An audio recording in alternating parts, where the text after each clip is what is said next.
Now the as such part is kind of important. He's talking about the group, not the individuals.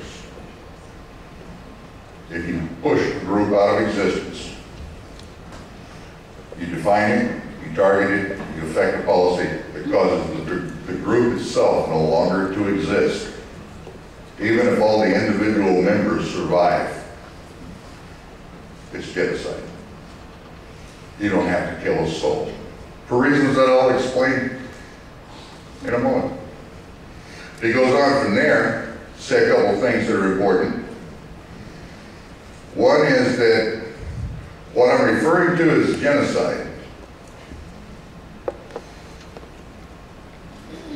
would usually be called denationalization. There was already a term. Stripping someone of their national identity. Forcible incorporation into another nation. Other than it can be accomplished by killing. He didn't say it had to be, but denationalization is never accomplished by killing. Genocide destroys the identity of the group in existence, and that can be done through killing, and so it's not a synonym for denationalization either.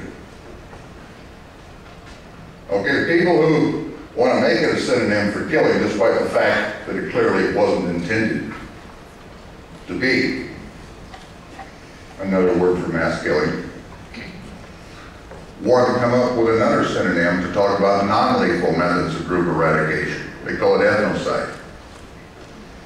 Ethnocide, on the other hand, is a synonym for genocide, as Lincoln coins that word too on the same page and says, I could just as easily have called genocide ethnocide, vote for it, and then he lists some reasons. Personal preference, since I'm making the word up. Okay? We're going to call it genocide. So ethnocide is not something different.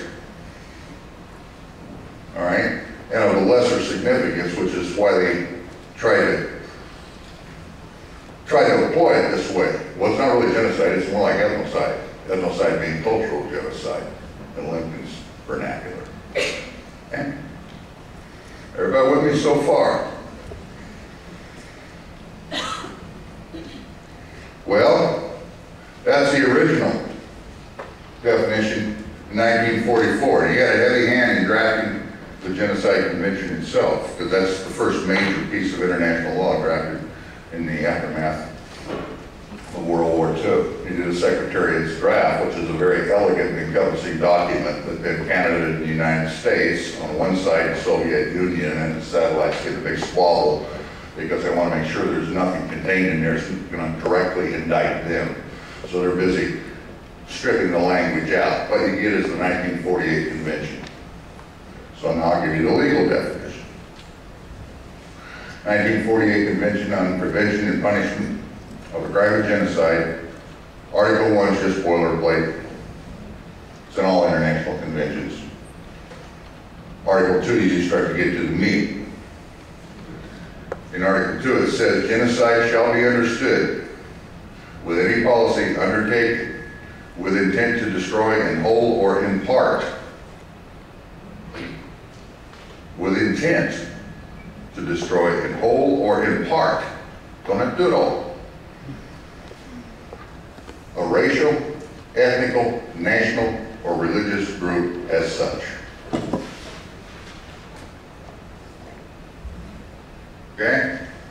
There were a couple of other protected classes that Lincoln had listed that were excised. Political aggregates for one, economic aggregates for another. Soviets managed to get those out. Under that phrase in Article 2, it lists 5 policy trajectories. Alphabetically, A, B, C, D. The first is killing. That's the most obvious. Everybody ought to be happy that thought killing ought to be in there. It clearly is. Okay? If you're killing people on the basis of their membership in a group that you defined as a target, it doesn't matter, by the way, whether your definition is rational, whether it makes any sense at all.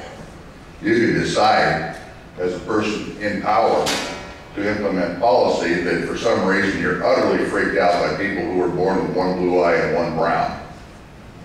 Decide that they are Satan's spawn or whatever and they have to be eradicated. it doesn't need to make sense at all. A perpetrator's definition of whatever, however irrational it may be, is the binding definition. That's who's going to be targeted.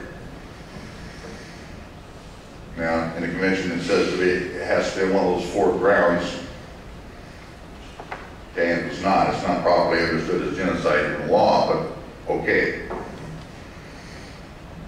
If you're killing people because they're a member of the group as you've defined it, it's murder. It's also genocide.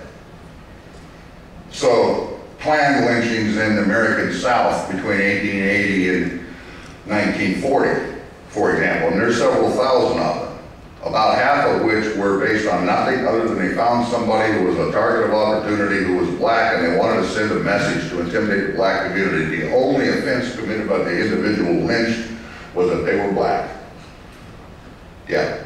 They weren't even prosecuted for murder in most cases, but the point of the law is it would not just be murder, it would be genocide, and you could define the Klan as being a criminal organization and under law abolish it like they did the SS in Germany. That's actually part of the Senate debates in the United States. They're acknowledging that fact, and they're discussing it, and they're refusing to ratify the convention on that basis, which is a little squirmy because it sort of suggests the entire Senate of the United States refused to ratify the convention in order to leave license in the hands of the Ku Klux Klan to lynch blacks in order to maintain an apartheid racial order. Yeah. Those records are available too. We're carrying on now to item B. And it's going to be crunch point for everybody that wants to make killing a sin. There's going to be another crunch point in it. It's any policy undertaken that visits serious, they can say mental, meaning psychological, or physical harm upon members of the target group. Again, by virtue of group membership. The idea being there that if you can make people psychologically or physically uncomfortable enough, or some combination of the two, both psychological and physical, that they're going to try to disassociate themselves from membership in the group in order to get out of the way of the targeting on an individual basis. That's a process of group dissolution. They're going to be voluntarily denying that they're Indian, saying they're Jewish, or saying that they're Southern Italians, or saying whatever, for example. And I've got examples of both. All right, let that process run for a while, eventually the group disappears. It's at least being eroded, and that's the whole point of genocide. You're eroding the group, your process of eradicating the group. Now, you're not necessarily killing anybody, although often you're causing enough cognitive dissonance that we have little things like, a 500th percentile suicide rate among American Indian men as compared to general population. Self-nullification is one of the byproducts of psychological harm. You do enough physical harm, you deprive people of things like adequate housing, medical attention, and so forth, which was part of the Nazi policy in the East, by the way.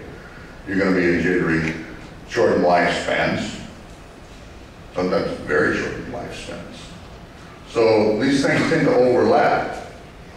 But the killing was the only one that was directly involved with killing, whether by direct killing techniques like firing squads and gas chambers, or whether by slow death measures, as one could call it, where you coop them up in a ghetto and you starve them to death, or you let them, of typhus, or whatever the method's going to be. You find analogs to that in the treatment of American Indians all the way through.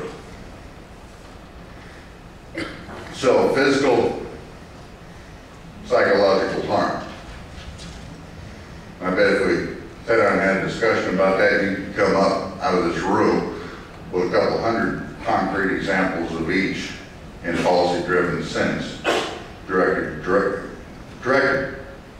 specifically at American Indians, part of Indian policy. Canadian Indian policy, U.S. Indian.